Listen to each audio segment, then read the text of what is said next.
आइए इसके बाद अब हम लोग क्वेश्चन नंबर 5 को देखते हैं। देखिए क्वेश्चन नंबर 5 कह रहा है भूमि से 60 मीटर की ऊंचाई पर एक पतंग उड़ रही है। पतंग में लगी डोर को अस्थायी रूप से भूमि के एक बिंदु से बांध दिया गया है। भूमि के साथ डोरी का झुकाव 60 डिग्री है। यह मानकर कि डोरी में कोई ढील नहीं है, डोरी की लंबाई ज्ञात कीजिए। देखिए सबसे पहले हम लोग यहाँ पे भूमि मान लेते हैं, यानी ये आपका क्या है, जमीन है। कह रहा है कि भूमि से 60 मीटर की ऊंचाई पर एक पतंग उड़ रहा है। मान लीजिए यहाँ पतंग उड़ रहा है, इसका ऊंचाई है क्या है, 60 मीटर है। अब यहाँ जब पतंग उड़ा है तो वो में डोरी बना होगा ना, तो लड़का मान लो कौन उड़ाएगा तो हेजवे से सीधे थोड़े उड़ा देगा, थोड़ा इधर है ना रहेगा।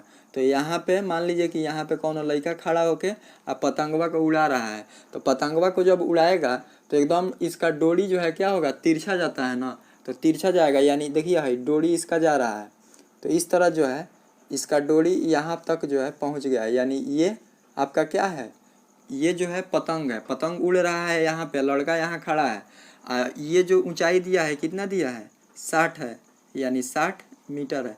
तो इसको हम लोग इस तरह लिख देते हैं, ये आपका हो गया 60 मीटर, यानी ऊंचाई हम लोग लिख दिए। इसको मान लेते हैं ए है, ये कोई बिंदु क्या है, बी है, और इसको मान लीजिए कोई बिंदु सी है। अब ये यहाँ से ऊंचाई नापिएगा तो सीधे ना नापिएगा, तो ये आपका क्या हो गया, समकोण हो गया। अब देखिए तो फिगर में हम लोग देख रहे हैं कि ये बी सी क्या है, इसका ऊंचाई है, और ए बी क्या है, डोरी का लंबाई है। हम लोग को क्वेश्चन में बोला है कि डोरी का लंबाई ज्ञात कीजिए, यानी हम लोग को क्या निकालना है, ए बी निकालना है। तो हम यहाँ पे लिखेंगे माना ए बी पतंग की डोरी है। देखिए पतंग की ये क्या है, डोरी है, और ये बी क्या है, बी पतंग है, पतंग यहीं पे उड़ रहा है, और बी एक पतंग है, और बी एक पतंग है। हम लोगों को पतंग का जो है यहाँ पे ये डोरी दिया है, इसी का लंबाई ज्ञात करना है। तो हम लोग लिखेंगे यहाँ देखिए।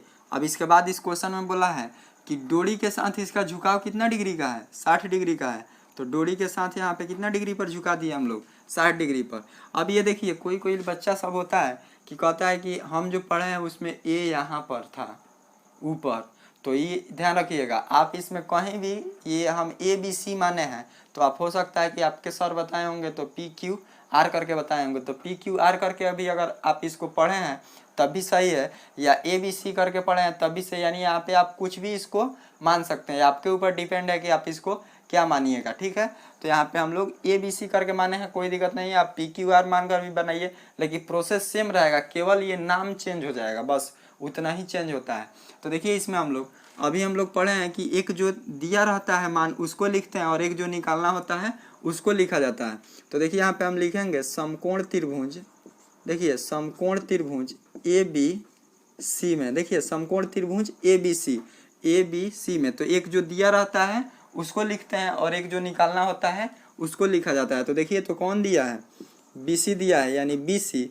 अब बटा में क्या हो जाएगा, ए बी। देखिए बी सी अब बटा में ए बी, तो है बी सी। देखिए तो बी सी क्या है, लंब है, और ए बी क्या है, कर्ण है, यानी लंब बटा कर्ण। तो लंब बटा कर्ण बराबर सूत्र होता है साइन थीटा, या बी सी। तो बी सी का मान दिया है 60 मीटर, अब बटा ए बी का मान नहीं है, तो हम लोग रख देंगे ए बी बराबर साइन 60 डिग्री। देखिए यहाँ पे 60 है तो 60 डिग्री लिख देंगे, या 60 मीटर। अब बटा में हो जाएगा आपका ए बी बराबर, देखिए तो साइन 60, तो साइन 60 का मान कितना होता है, √3/2।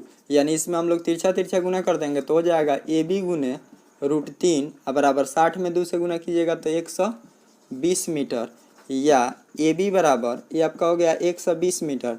देखिए गुना में √3 है, इधर आएगा तो भाग का हो जाएगा √3। अब इसको हम लोग 2 बार ऊपर नीचे गुना करेंगे, हर का परिमेकरण करेंगे, क्योंकि नीचे जो है कभी भी आप किसी भी अंक को रूट में नहीं रख सकते हैं। तो ये आपका हो जाएगा √3 अब बटा में √3। देखिए तो हम लोग इसको लिखेंगे, या ए बी बराबर ये 120 में √3 से गुना कीजिएगा तो 120 √3 मीटर, और √3 में √3 से करेंगे क्या हो जाएगा, केवल 3 होगा, इसको कटाइएगा तो 40 बार में कट जाएगा। यानी ए बी बराबर, देखिए ए बी का मान निकल गया 40 √3 मीटर, यानी ए बी का मान हम लोग निकाल दिए 40 √3 मीटर। देखिए तो हम लोग को क्या निकालना था, पतंग के डोरी की लंबाई, यानी लिखेंगे पतंग के डोरी की लंबाई, पतंग के डोरी का लंबाई क्या है ए बी, तो ए बी बराबर 40√3 मीटर। तो देखिए क्वेश्चन कितना सिंपल है। तो इस तरह जो करके आप कोई भी इस तरह का क्वेश्चन आए तो उसको आप बना सकते हैं। आज के वीडियो में बस इतना ही बताएंगे। अगर हमारा वीडियो आप लोगों को अच्छा लगा होगा तो हमारे वीडियो को लाइक करके अपने दोस्तों के पास शेयर करें और हमारे चैनल को आप लोग ज़रूर सब्सक्राइब करें।